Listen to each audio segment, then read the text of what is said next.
the downs. Of course, we already covered some incredible comebacks that happened so early on in the tournament, but just like it has its highlights, this tournament has been filled with some lowlights as well. 4 years ago in Russia 2018, it took until the third round of the group stages for a match to finish without a goal. That was France's 0-0 draw with Denmark. It was the only draw of the entire tournament, but with yesterday's matchup of South Korea and Uruguay, that makes it the fourth of the tournament already, which is more than the amount of goalless draws in both the 2018 World Cup and 2020 Euros combined. And we aren't even halfway through the group stages. In fact, the record for the most goalless draws in World Cup history is 7. That doesn't mean that the World Cup isn't exciting. No, far from it. Portugal versus Ghana yesterday, despite the slow start, was actually one of the most intense matchups so far. Like seriously, it was a very good match. I was literally on the edge of my seat while watching it. The first half was off to quite a slow start, with some pretty inconsistent calls from the referee from both sides, admittedly. Like in this play, when Ronaldo would push off his defender,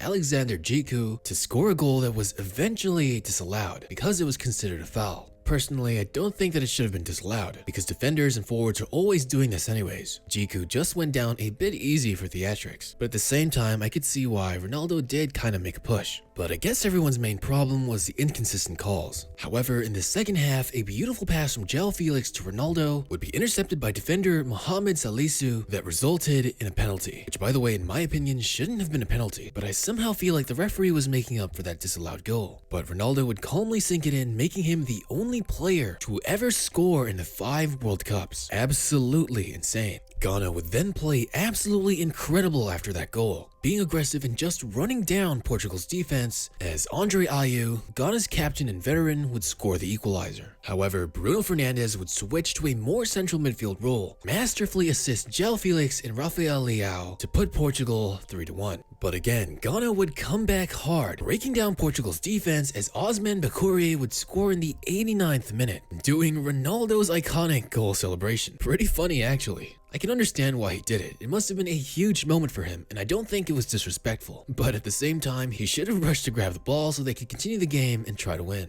Either way, I thought it was a good moment. No harm, no foul. But after that second goal from Ghana, I didn't think it was possible, but Portugal played even worse. Their defense and midfielders were losing the ball and making unnecessary risks, almost getting scored on twice within a couple of minutes. But Diogo Costa, literally in the last moments of the match, almost pulled off one of the worst goalkeeping moments in football history and nearly lost the 3 points for Portugal as he carelessly got the ball stolen from a goal kick by Inaki Williams. And by some miracle, as Williams stole the ball, he actually slipped as he had the chance to tie it for his country. Honestly, Costa was extremely lucky. 99% of the time, if that happened to a goalkeeper, it would have definitely resulted in a goal. But shout out to Ghana for being the first African country to score in the World Cup. They played amazingly, and I think they still have a pretty good chance to make it out of Group H. Meanwhile, in the Brazil vs Serbia match, it pretty much went as you expected. Brazil probably has the best squad in the entire tournament and are the heavy favorites by many. Even if you aren't a Brazil supporter, you can't deny this fact. But Serbia would put up quite a good fight actually. The possession wasn't nearly as one-sided as other matches, but they did fail to have any shots on target. Brazil had a relatively stress-free win.